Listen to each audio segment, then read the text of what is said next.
Bonjour à toutes et à tous, je suis très heureuse de vous retrouver pour la lecture sous mon filtre de la nouvelle lune qui va se vivre le 12 août.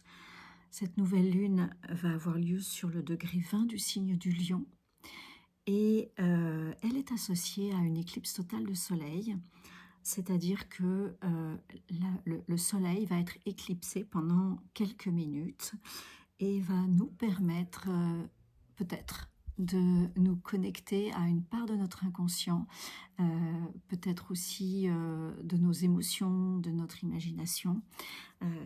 Voilà, en tout cas voir les choses autrement. C'est une éclipse, que ce soit une éclipse de soleil ou une éclipse de lune, sont associés à l'axe des nœuds lunaires. Et les nœuds lunaires, c'est un axe qui nous parle d'un projet ou d'une mission qui nous est proposée pendant 1 an et demi dans un axe particulier. Et là, on vient juste de changer d'axe pour les nœuds lunaires. Donc, c'est presque un axe karmique, c'est-à-dire qu'il nous est proposé depuis fin juillet de travailler dans l'axe Lion-Verseau. Lion pour le nœud sud, c'est-à-dire que nous allons être confrontés, devoir, ou il nous est proposé de visiter le signe du lion et de regarder ce qui, dans notre mode de fonctionnement, fait appel à un besoin accru de reconnaissance, à un ego fort qui empêche notre essence vibratoire, notre identité vibratoire de s'exprimer. Car le signe du lion, vous voyez, c'est un signe qui est en fait, certes, il rayonne, c'est un signe solaire, la planète maîtresse exo et ésotérique est le lion, mais c'est un rayonnement qui, dans sa lumière, un rayonnement qui part de l'intérieur. Et le travail se fait à l'intérieur pour pouvoir s'exprimer à l'extérieur, rayonner à l'extérieur. Donc c'est un rayonnement intérieur-extérieur. Or, dans beaucoup de situations, pour beaucoup de monde, pour tout le monde, on va dire, on a tendance à rayonner à partir du regard des autres. C'est-à-dire, on vient répondre à la demande des autres. Et de ce fait, eh bien, on oublie, on va dire, de descendre dans nos profondeurs pour ce qui, chez nous, a besoin d'être dévoilé et être mis en lumière, puisse se faire. Donc, on oublie cela. Et c'est sûr que c'est plus facile, sur le moment, de répondre à une demande extérieure, de rayonnement, d'expression. Et là, justement, le nœud sud en Lion vient nous dire, bon, il est l'heure, il est temps, je vous propose de descendre dans vos profondeurs pour que ce que vous ressentez comme dérangeant, ce que vous n'avez plus envie de faire pour répondre à quelque chose d'extérieur, à une demande extérieure, vous permettre de descendre dans vos profondeurs pour amener une transformation à l'intérieur de vous et que votre rayonnement soit le vôtre et ce qui rayonne soit votre identité vibratoire. Et cette identité vibratoire, eh bien, vous allez pouvoir, lorsque vous l'aurez reconnue, l'offrir au collectif dans le signe du Verseau. Le nœud nord est dans le signe du Verseau. Donc, le travail pendant 1 an et demi, puisque les nœuds lunaires transitent pendant 1 an et demi dans un axe, eh bien, pendant 1 an et demi, il nous est proposé de descendre un petit peu plus profondément à l'intérieur de nous pour pouvoir révéler, transformer ce qui, on pourrait dire, nous dérange, le transformer en lumière, c'est-à-dire gagner en lumière, gagner en vitalité, gagner en énergie et offrir cette lumière, cette vitalité, bien sûr à nous-mêmes, forcément, mais aussi au collectif. C'est la part de notre service à l'univers sacré, au collectif. Donc voilà ce qui nous est proposé. Alors le signe du lion est en analogie avec la 9e lettre de l'alphabet hébraïque, qui est la lettre tête. Et vous voyez que cette lettre tête, elle nous parle, pareil, de profondeur. C'est-à-dire que le travail, il se fait dans cette grotte, dans cette forge. Et c'est un travail de transmutation avec le feu. Voilà.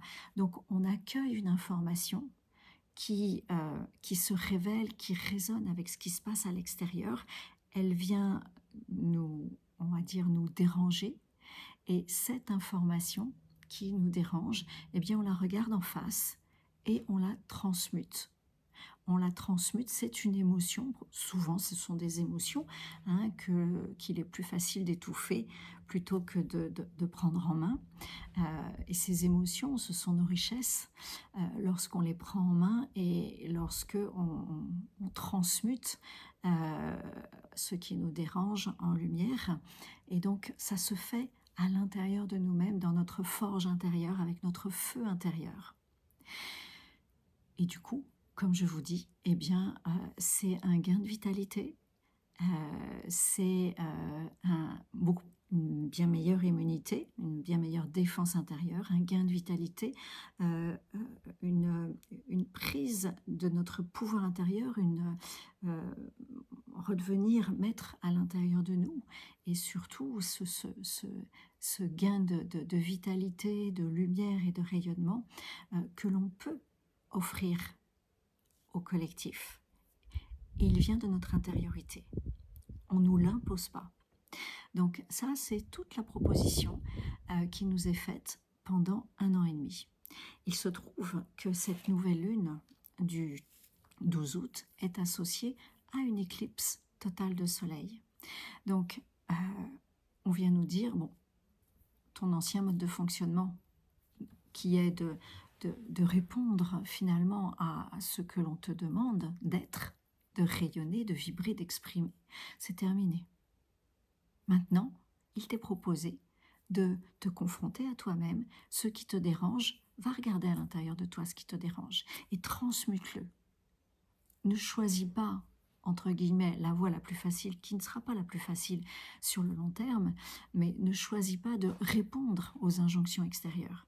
Descends à l'intérieur de toi, écoute ce que les injonctions extérieures déclenchent à l'intérieur de toi pour prendre en main ce qui résonne à l'intérieur de toi, qui au premier abord est peut-être pas très agréable, mais au deuxième abord, dès l'instant où nous allons prendre en main ce qui nous dérange, le transmuter, eh bien ce sera une sacrée richesse, une sacrée vitalité, et on reprendra notre pouvoir intérieur, et tout le monde en profite, tout le monde en profite, tout le collectif en profite, car on a tous des richesses cachées qu'on n'ose pas aller voir, qu'on n'a pas idée de toutes nos richesses intérieures.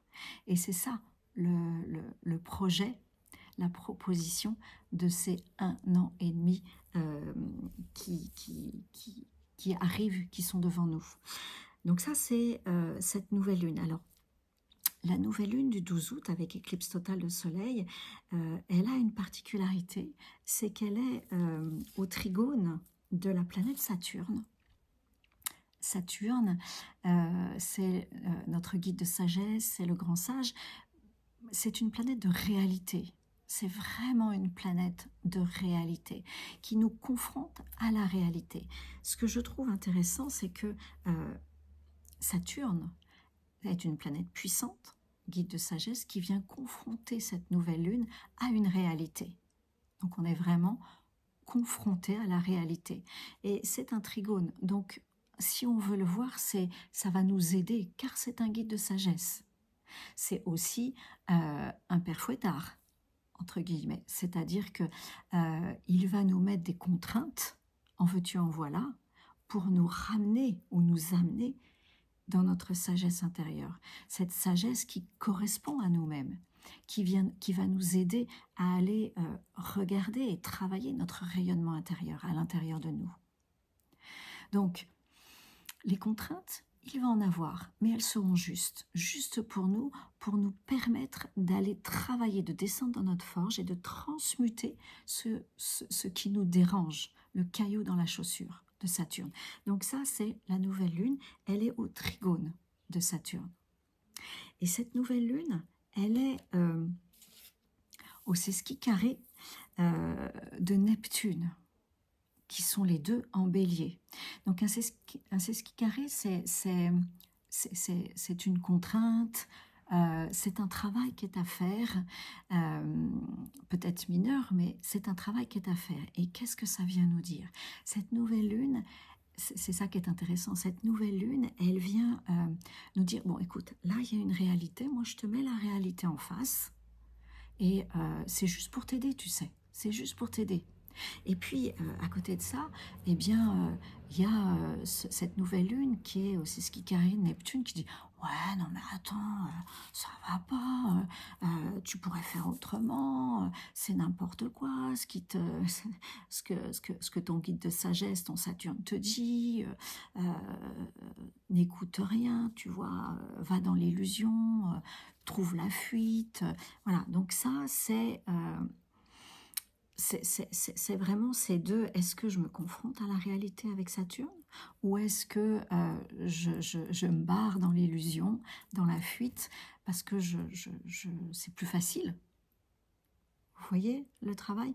Ou bien je choisis, je prends en main, j'accueille le guide de sagesse Saturne, et du coup je me confronte à cette envie d'aller dans l'illusion, d'aller dans des croyances qui m'accompagnent, avec lesquelles j'avance depuis très longtemps, ou bien je dis ok, merci Saturne, la réalité elle est là, et bien en prenant en compte cette réalité, je perce le nuage de l'illusion et j'y vois clair avec Neptune. Je vais dans la clarté. Donc voilà ce qui nous est proposé directement par rapport à cette nouvelle lune. Après, il y a quelque chose, cette nouvelle lune, elle est très très bien accompagnée par des cerfs-volants, par les planètes lentes. Donc j'ai envie de dire, allons-y, osons nous confronter, osons accueillir les messages de notre guide de sagesse Saturne, cette réalité, osons. De par cet accompagnement des planètes lentes avec deux cerfs-volants, on a presque un saut de Salomon qui nous accompagne, donc c'est hyper positif. Je veux quand même revenir sur ce trigone de la nouvelle lune à Saturne, car Saturne est opposé à l'occasion de cette nouvelle lune à la planète Vénus. Et Vénus, qui est dans le signe de la Balance, va rétrograder dans ce signe. Donc, et Vénus est la planète maîtresse du signe de la Balance, la planète maîtresse exotérique du signe de la Balance. Vénus, c'est notre façon de nous mettre en lien avec l'autre soi-même, et l'autre en face de nous, avec qui on a des relations régulières. Vénus, c'est aussi l'estime de nous-mêmes, c'est aussi notre valeur, c'est aussi la valeur argent, les contrats, d'accord? Et Vénus, eh bien, elle est en opposition à Saturne, qui lui est rétrograde et qui est directement au trigone, donc qui nourrit quelque part cette nouvelle lune. Donc d'un côté, Saturne nourrit la nouvelle lune, et de l'autre côté, il dit ouais, d'accord, mais faudrait peut-être que tu modifies aussi la façon dont tu te mets en lien avec toi, la façon dont tu t'estimes toi-même, la façon dont la valeur que tu te donnes, la façon dont tu te mets en lien avec les autres. Il n'y a pas que l'argent, il y a autre chose qui peut t'amener un équilibre intérieur et une paix intérieure. Ce que je trouve aussi intéressant, c'est que Saturne est également la planète maîtresse exotérique du signe de la Balance. Donc vous voyez, il y a vraiment cet équilibre des deux planètes maîtresses de la balance, ce travail qui est en train de se faire à l'occasion de cette nouvelle lune. Et dernière chose, la planète maîtresse ésotérique du signe de la balance, dans lequel est la planète Vénus, est la planète Uranus.